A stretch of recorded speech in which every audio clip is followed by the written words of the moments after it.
Today I'm going to show you what I've been sewing and what I've been avoiding.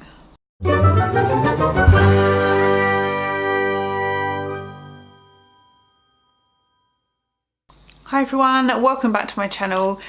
I am going to just launch straight in and show you what I'm wearing, which is the reason why I haven't sewn anything for 2 weeks. I finished this up yesterday, but it has literally been taunting me on my dress and has done me over that side for 2 weeks. I was going to give up, but here it is. It is Vogue Patterns by Rebecca Taylor. It's V1387 and it is the short sleeve one, this one here. It looked good. Well, I just thought it looks like a sort of loose fitting short sleeve blouse, so I thought I'd give it a go, and with it being cinched in at the waist with the, sorry, I've got another pattern there, I'm just going to put it there, with it being cinched in at the waist with a drawstring. But I'm just going to quickly point something out. On this, so that in focus, there, it looks like it's attached, it looks like it's held together. You can clearly see from what I'm wearing that it is not like that, and I have actually put a safety pin in here. Also, ignore the fact that when I put the flounce on, I lined up the side seams, but I should have concentrated really more on not worrying about that, because it's slightly off with the pattern matching. Now I'm wearing it with, excuse the lighting, I'm filming it at night time and so it's gone a bit glary. There we go. So I have put a safety pin in here which holds it together. So I have got a vest top on underneath this because, you know, I don't know if I just cut it too big, whether this is the style. So it has this drawstring here, but it doesn't, although there's elastic, let's have a look.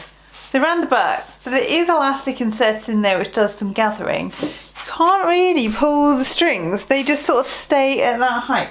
Let me move the chair out of the way so you can see it like here. So it has this flounce which like sits here, and then goes around, and obviously there's facings, and I hate facings.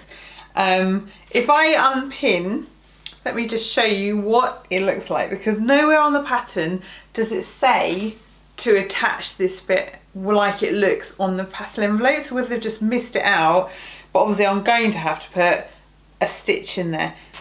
So this has like extra, so if you have it tight like that, then it's all up here, and as you can see, it's not great.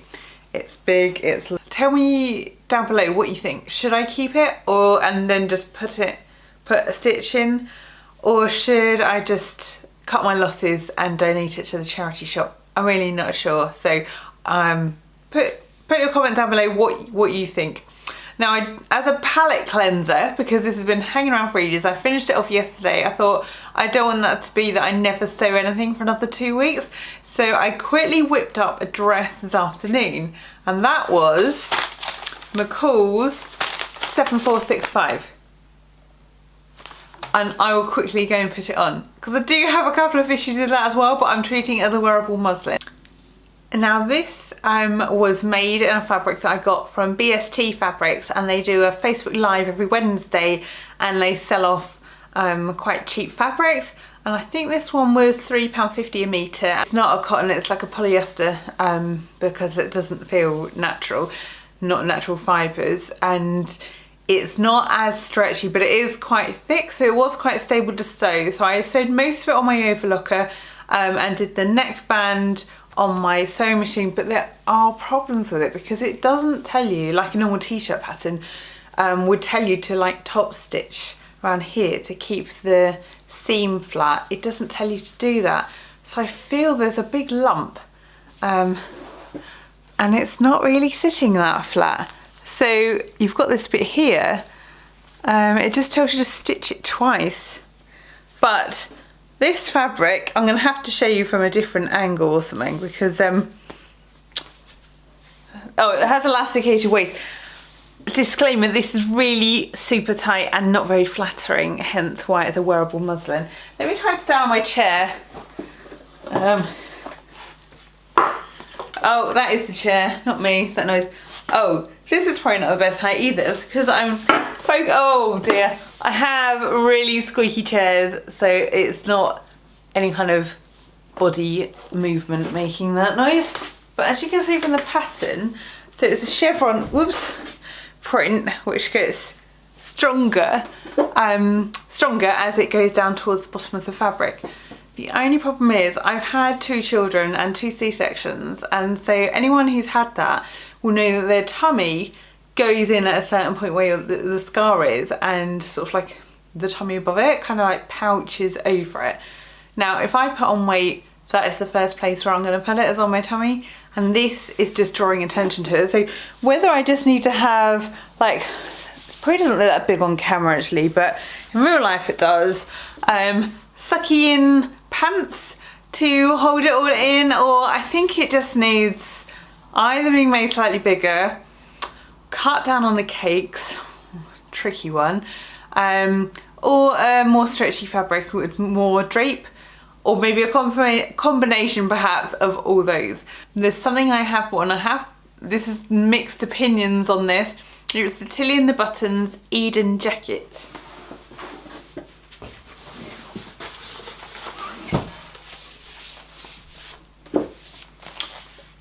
Here it is. So I don't know if anybody has seen it. So it was just released this week, and it is the Raincoat. What I would do for this one is I would probably leave off these, what they call storm flaps. I'll just leave those off and then just have the pockets here and have it straight. But I don't know. I mean, a lot of people said on there's a Facebook group, and a lot of people were saying that it looked really frumpy and it looked like an old lady's coat. But I had a Topshop coat which was bright yellow, like a fisherman's coat, and it had a blue and white stripe lining, and that didn't go in at the waist, that just went straight down. And I have a pink raincoat, and that just goes straight down and doesn't go in at the waist. So some of the people who are commenting saying it doesn't have any waist definition, actually if I'm wearing a raincoat, I'm probably shoving it over the top of my like t-shirt, perhaps as a cardigan or a jumper. I don't want to then have a fitted coat, especially if it's a raincoat, where it's going to make me really hot. Does anybody have any tips of how to sew the seams so the water doesn't go through? Is there some kind of, do you just put some binding around the seams on the inside, or is this something special that you need to use when you're sewing the sleeves together? If you put any comments down below, and just any tips would be good, because I haven't ordered any fabric yet. I literally just got the pattern, and then I've just been debating on what to do with that. Thank you for watching, and I will see you again next time.